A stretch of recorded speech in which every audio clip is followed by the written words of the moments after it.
Hi, this is just a little rundown of a Dumble patch that I put together yesterday. I don't know much about the Dumble. I've heard things about it. I've never played one. In fact, to be honest, I don't think I've ever really heard one, but I've heard a lot of good things about them. So I thought what I'd do is I'd actually set up a patch and just play around with it.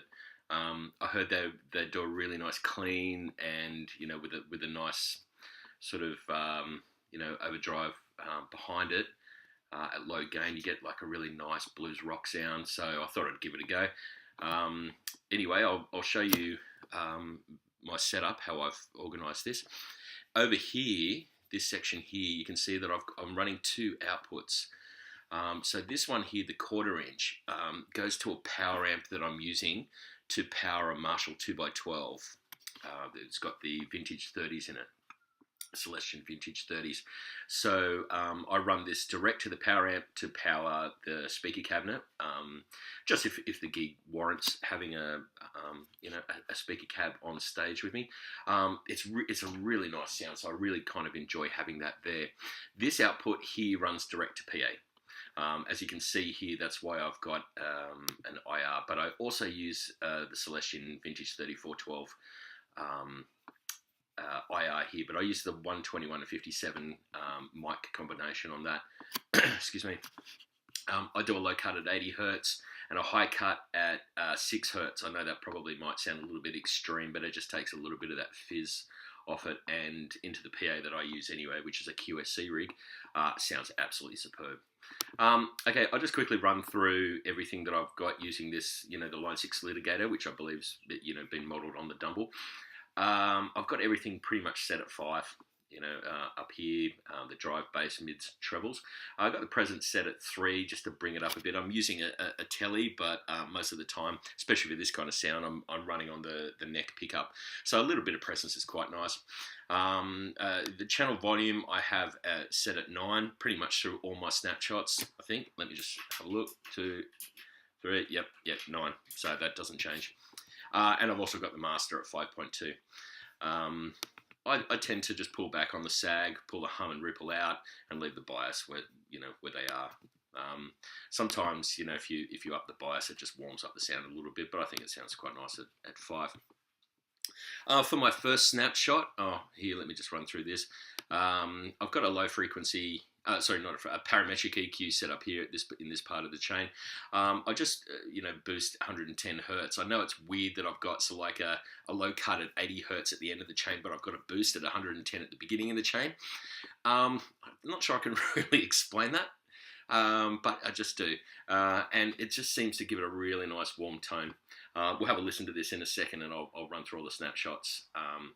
Okay, I always just have a kinky boost in the mix somewhere along the line. I really like it. It just gives it a really nice body to it. And sort of brightens it up a bit. A little bit of drive doesn't tend to, colour the drive too much. I just think this is just a really nice block and I really like it. Okay, so for my first snapshot, I've just called Crunch. It's pretty clean, so I'm not sure why I've called it Crunch. Because I kind of use this as a template for a lot of my patches, and my snapshots tend to sort of follow the same format. Snapshot 1 clean, snapshot 2 a little bit of crunch, and all the way through to 4. The 4th snapshot, which is usually like a lead boost. Anyway, so that's snapshot 1. Let's have a look at snapshot 2. Here, what I've brought in is a Minotaur. Just a real low gain there. I've just pulled back on the tone just a little bit, just so that that mid-range kind of matches the clean tone. In the Dumble, I haven't really changed anything, and nothing changes, there. So really, all I've done is just add a little bit of dirt.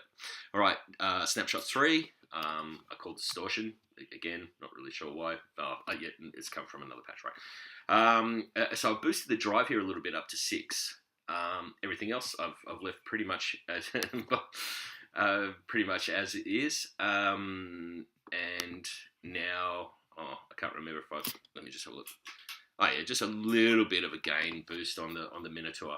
And now you can see here that when I go to 2, I'm just kicking on the delay there, which is just a simple delay. You guys can work that out, whatever suits you. Let's go back to the Minotaur, and for my lead boost, just get another little kick in the guts there, and I've boosted the drive up from 6 to 6.4. So there's nothing huge as far as big leaps in distortion. I wouldn't use this patch for anything heavy. I would, if I was doing some kind of John Mayer sort of stuff, that this is probably what the patch I'd use. I actually really like it. Sounds absolutely fantastic. So what I'll do is I'll pop out of this now, and I'll record little samples from all 4 drives. And if you like it, it'll be up on my thing on what's it called, Custom Tone. All right. Well, I hope this has been of some use to you, and good luck.